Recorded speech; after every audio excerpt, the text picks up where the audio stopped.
الله الرحمن الرحیم. خدا کنه که همه سر حال سلامت باشید. درس امروز ما و شما به ادامه مبحث گذشته میریم در مضمون مثلثات. شاگردای عزیز، دیروز ما و شما در مضمون مثلثات آخرین عنوانی را که خوانده بودیم، فکر میکنم نسبت‌های مثلثاتی مجموع زوایا بود. امروز درس ما و شما چی میشه؟ امروز درس ما و شما ادامه پیدا میکنه به نسبت‌های مثلثاتی. نسبت‌های مثلثاتی چی؟ نسبت‌های مثلثاتی دو الفا. دو الفا از چی؟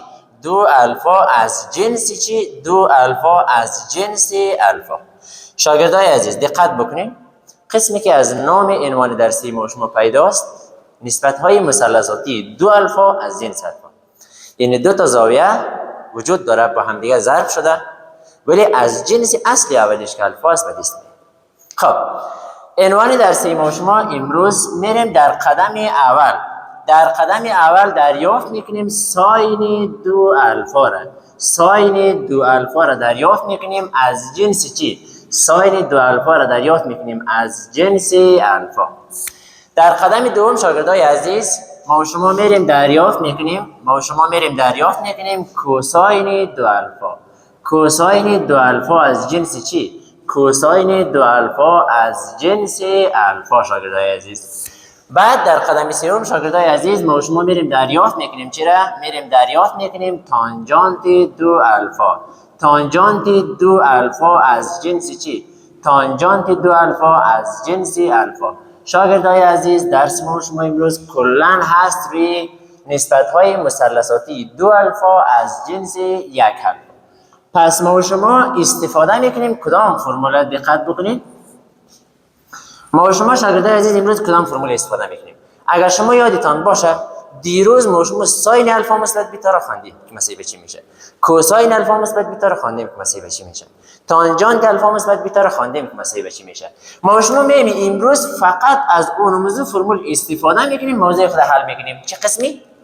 ما و شما شاگردای عزیز دیروز داشتیم که ساین الفا مثبت بیتا مساوی بود به ساین الفا کوساین بیتا مثبت کوساین الفا ساین بیتا. شاگردای عزیز ما شما دیروز داشتیم که ساین الفا مثبت بیتا مساوی است به ساین الفا کوساین بیتا مثبت کوساین الفا ساین بیتا. امروز شاگردای عزیز ما شما فقط یک کار میکنیم، چون عنوان درسی ما شما هست که نسبت‌های مثلثاتی دو الفا از جنس الفا. در هر جایی که ما شما بیتا دیدیم به جای بیتا ما شما امروز قیمت گذاری میکنیم چی؟ الفا. در هر جایی که ما شما بیتا دیدیم قیمت گذاری میکنیم چی؟ الفا.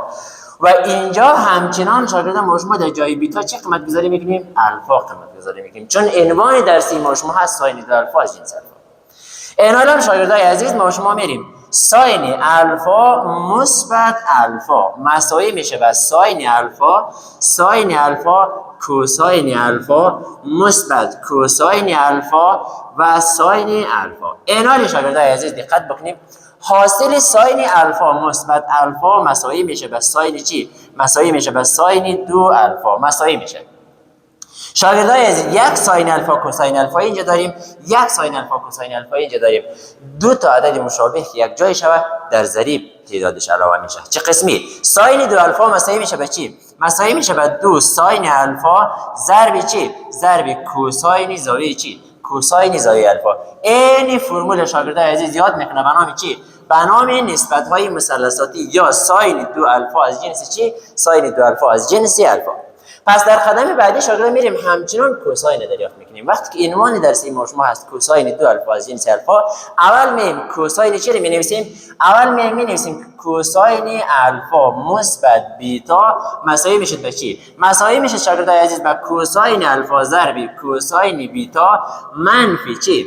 منفی ساین الفا ضرب چی؟ ساین الفا ضرب ساین چی؟ ضرب ساین بیتا.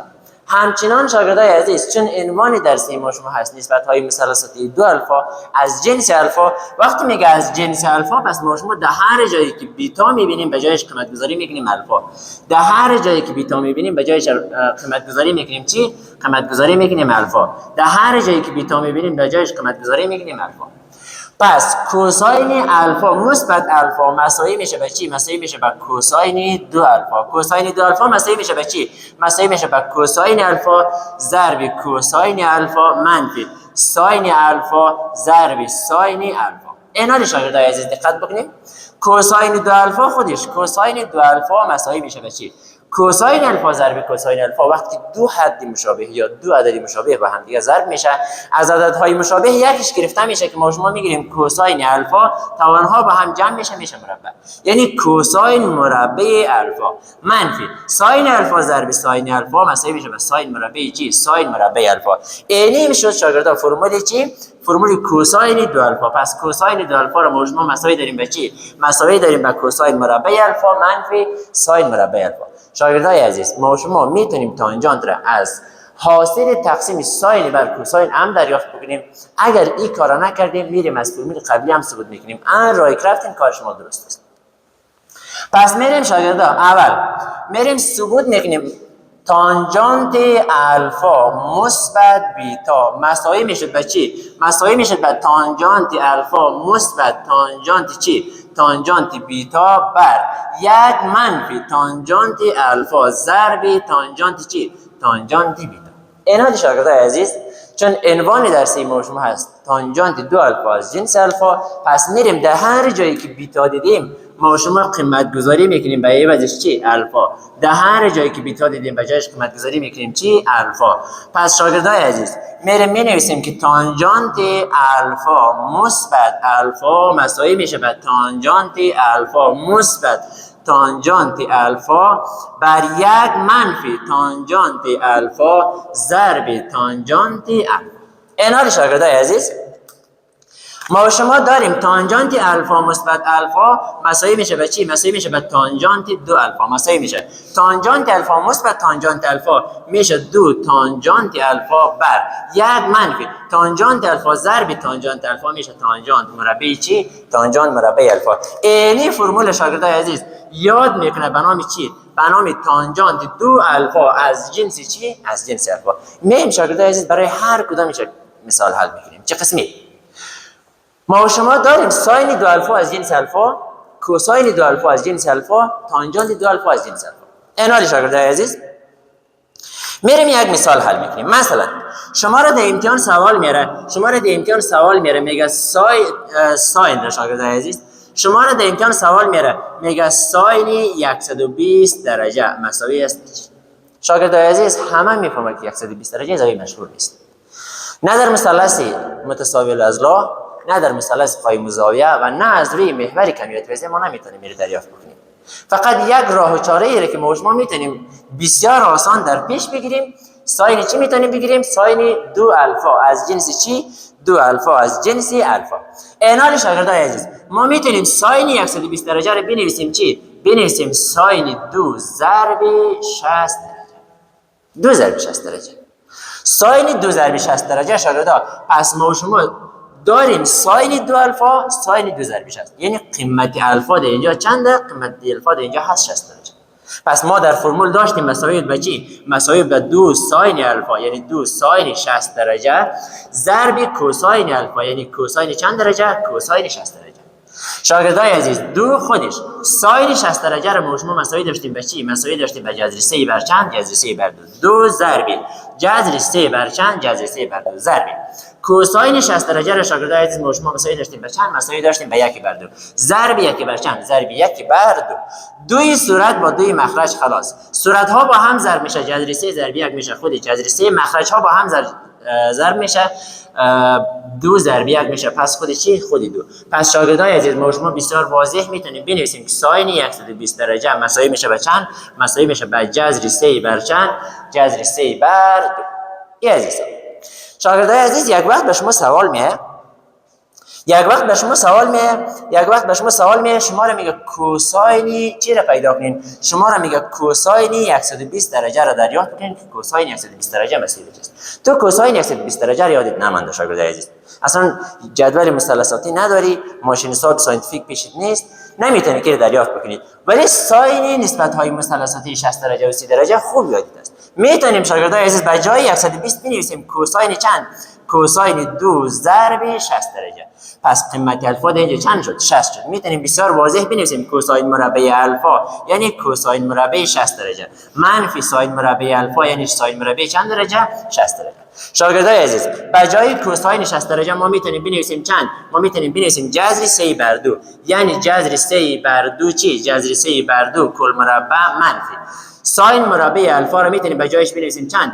یکی کوساین مربع 60 درجه. شاگردای عزیز نسبت مثلثاتی کوساین 60 درجه چند بود؟ 1 بر 2 یعنی 1 بر 2 چی؟ 1 بر 2 مربع منفی ساین 60 درجه شاگردا بود چند؟ جذر 3 بر 2 جذر 3 بر 2 چی؟ جذر 3 بر 2 مربع. شاگردای عزیز یک مربع شو چی میشه؟ یک مربع شو یک میشه. دو مربع شو چی میشه؟ 4 میشه منفی. جذر 3 مربع شو مربعش با جذر خلاص تنها میمونه چند؟ تنها میمونه 3. دو مربع شو میشه چند؟ 4. از قانون کسرها میتونیم مخرج مشترک بگیریم شاگردای عزیز. از بین 4 های مساوی 1 4 صورت ها با هم تفریق یعنی 1 منفی چند؟ 1 منفی 3. در نتیجه شاگردای عزیز در صورت میمونه منفی 2 در مخرج میمونه 4 اختصار میکنیم 1 2 ما 2 2 2 ما 4 در نتیجه کوساین 120 درجه شاگردای عزیز میبره 1 بر چند 1 بر 2 تا ولی که من قبلا هم به شما ذکر کرده بودم که 120 درجه در ناحیه دوم برابر میکنه و در ناحیه دوم ساین سکند مثبت است دیگه همه نسبت های مثلثاتی چی است منفی است. شاگردای عزیز میریم یک سوال بسیار مهمی دیگر هم کار میکنیم سوالی که بسیار مهم است. شاگردای عزیز یک وقت تو محور کمیت وضعی یادت میره شما رو در امتحان سوال میاره میگه تانجانت 90 درجه را برای ما چیکار کنین؟ تانجانت 90 درجه را برای ما پیدا کنین. اما تو 45 درجه رو خوب یاد است میای از روی 45 استفاده میکنی 90 پیدا میکنی 90 نمیگیریم شاگردای عزیز میگیریم 2 ضرب چند 2 ضرب 45 درجه. پس ما فرمولی تانجانت 2 الفا را که استفاده کنیم فرمول داشتیم تانجانت 2 الفا مساوی میشه به چی؟ مساوی میشه به 2 تانجانت الفا بر 1 منفی تانجانت مربع چی؟ تانجانت مربع الفا. دو خودش شاگردای عزیز تانجانت چند درجه؟ تانجانت 45 درجه بر 1 منفی تانجانت مربع الفا یعنی تانجانت مربع چند درجه؟ تانجانت مربع 45 درجه. شاگردای عزیز عدد 2 خودش در جای تانجانت 45 درجه تانجانت 45 درجه چند بود؟ 1 منفی تانجانت مربع 45 یعنی چند مربع؟ یعنی 1 مربع. در نتیجه 2 ضرب 1 میشه 2 در مخرج 1 خودش 1 مربع چند میشه؟ 1 مربع میشه 1.